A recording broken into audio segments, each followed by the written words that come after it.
Welcome. इस नए explainer में सीधे चलते हैं आज की करंट मार्केट रियलिटी की तरफ।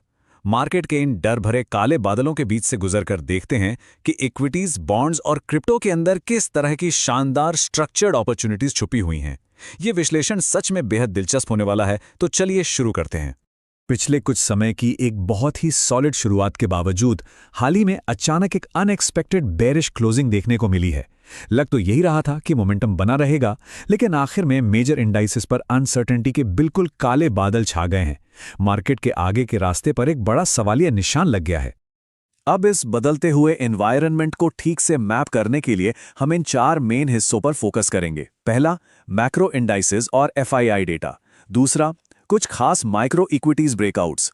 तीसरा, बॉन्ड्स के जरिए फिक्स्ड इनकम। और आखिर में बिटकॉइन का टेक्निकल अपडेट। तो पहले हिस्से पर आते हैं, मैक्रो इंडाइसेस और एफआईआई डेटा। आइए विदेशी निवेशकों का बाजार पर असर समझते हैं। अगर इन इंस्टीट्यूशनल आंकड़ों की गहराई में जाएं, तो मार्केट का मूड बिल्कुल साफ होने लगता है। फॉरेन इंस्टीट्यूशनल इन्वेस्टर्स यानी एफआईआईज लगातार कैश में नेट सेलिंग कर रहे हैं और डेरिवेटिव्स में शॉर्ट पोजीशंस बना रहे हैं। वहीं दूसरी तरफ डोमेस्टिक इंस्टीट्यूशनल इन्वेस्टर्स यानी डीआईआईज खरीदारी तो जरूर कर रहे हैं, पर साथ ही लगातार शॉर्ट पोजीशंस के जरिए खुद को हेज भी कर रहे हैं। खैर, डेटा क्लियरली बता रहा है कि दोनों ही तरफ कितना भारी कॉशन बढ़ता जा रहा है। अब सवाल यह है कि ये कैपिटल आउटफ्लो आखिर क्यों हो रहा है।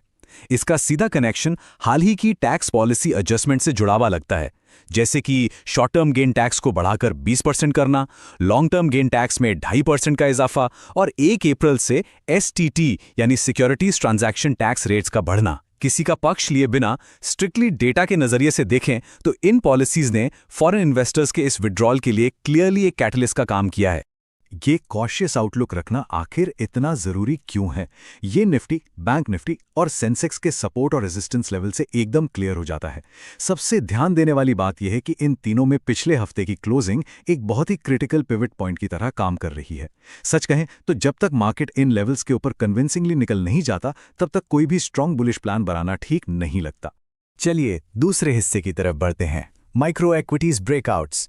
देखते हैं कि इस ब्रॉडर बेरिश सेंटिमेंट के बावजूद आखिर कुछ स्पेसिफिक स्टॉक्स कैसे अपनी अलग ही राह बना रहे हैं। अब बीएसई यानी बॉम्बे स्टॉक एक्सचेंज के स्टॉक को ही ले लीजिए। इसने सिर्फ एक महीने के अंदर एक मैसिव लिटरली 37% का गेन डिलीवर किया है। 2600 की रेंज से शुरू होकर ये सीधा 3600 को क्रॉस कर गया और अपने इनिशियल टारगेट्स को बिल्कुल आसानी से हिट कर दिया। ये साफ दिखाता है कि सेंटिमेंट चाहे जो हो, मार्केट में बेहतरीन अपॉर्चुनिटीज हमेशा मौजूद रहती हैं। और इसी तरह का एक और बड़ा इंटरेस्टिंग एग्जाम्पल है बंधन बैंक। इस स्टॉक ने सच में कमाल किया है। अपने 2020 के कोविड क्रैश लोज को स्वीप करके वहां की सारी लिक्विडिटी एब्जॉर्ब कर ली है। 2021 से चले आ रहे एक बहुत लंबे कंसोलिडेशन चैनल के बाद यह मूव क्लियरली बेयर्स को ट्रैप करने का एक जबरदस्त सिग्नल दे रहा है। आने वाले समय में ये एक बढ़िया अपट्रेंड और पोटेंशियल ब्रेकआउट का पक्का इशारा लग रहा है। अब आते हैं तीसरे और बहुत ही अहम हिस्से पर, बॉन्ड्स के जरिए फिक्स्ड इनकम। ऐसे अनप्रेडिक्टेबल मार्केट्स में एक पोर्टफोलियो को सॉलिड बैलेंस कैसे दिया जाए।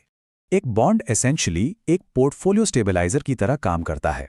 आसान भाषा में समझें तो ये एक तरह का लोन है जो कोई निवेशक किसी कंपनी या गवर्नमेंट को देता है, जिसके बदले में उसे एक डिफाइंड टेन्योर तक फिक्स्ड रिटर्न्स मिलते हैं। ये ना सिर्फ रिस्क को बैलेंस करता है, बल्कि एक रेगुलर इनकम भी जनरेट करता है। गिरते हुए बाजार में तो ये सच में किसी कवच जैसा है।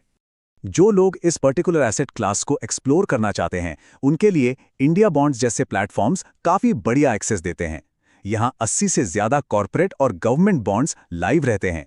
और सबसे अच्छी बात, सिर्फ 1000 रुपए की मिनिमम इन्वेस्टमेंट से शुरुआत की जा सकती है, जहां 9 से 12% तक का एनुअल फिक्स रिटर्न आसानी से एक्सपेक्ट किया जा सकता है।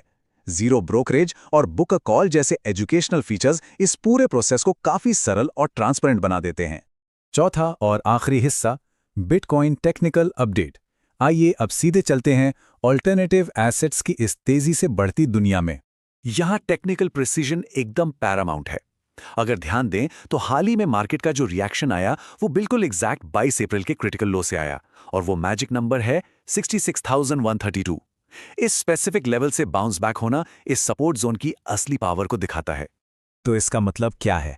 देखिए, अगर बिटकॉइन लगातार इस स्पेसिफिक लेवल को होल्ड कर लेता है तो ये एक बहुत ही शानदार बुलिश सेटअप को कंफर्म कर देगा। ये मूव इफेक्टिवली उन सभी सेलर्स को ट्रैप कर लेगा जिन्होंने वहां शॉर्ट पोजीशंस बनाई थी, और इसका सीधा नया टारगेट होंगे ठीक ऊपर बैठे हुए इक्वल हाइज, एकदम टेक्स्ट बुक सेटअप।